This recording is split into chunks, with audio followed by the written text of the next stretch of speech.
Lead announcer for Fox for the World Series as you come up on this great gig that you've been given. What are your thoughts as playoffs are about to start? Yeah, I've said it a few times, but it's a dream come true. And I know that it's easy to say that, and a lot of times it's hyperbole, but really for me, this is what I've always wanted to do. If you asked me when I was 10 years old, what do you want to do when you grow up? I would have said call the World Series. So I've gotten the taste of doing postseason baseball for the last few years, and there's nothing like it. And now to be able to do the World Series, I'm pinching myself every day leading up to it. When you were a kid, I imagine you were listening to Vin Scully and Joe Buck. What did that mean to you to listen to them call games? Yeah, so for me it was, growing up in Michigan, I didn't have a full appreciation for Vin really until I got into broadcasting myself, and that would be in the minor leagues. I'd do the games. I was in the Central Time Zone, do the games, and then all the post-game stuff you got to do as a minor league broadcaster, update the website, write the game story, all that stuff.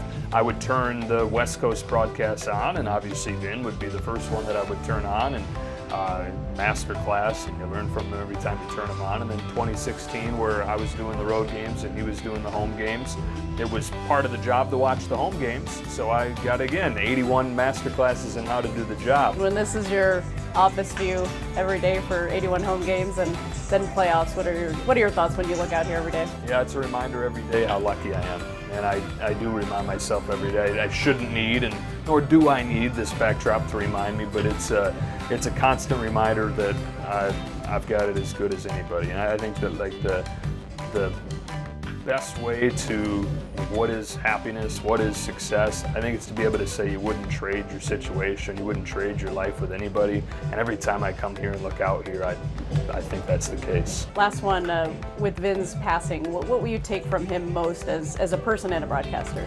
Yeah, I think the greatest ever to do the job. He always will be the greatest ever to do the job. You could argue he's the greatest storyteller, period, not just in baseball, but that we've seen in our lifetime.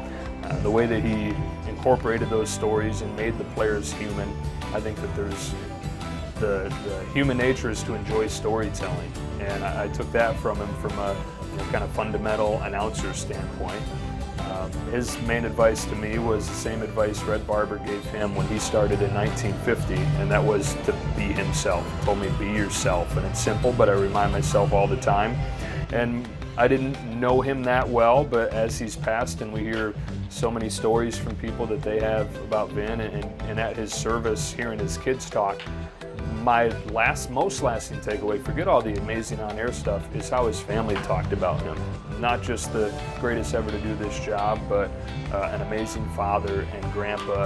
And I left that service saying, yeah, I love to be half the broadcaster that Vin was, but all I really care about is that at the end they talk about me the way I just heard them talk about him.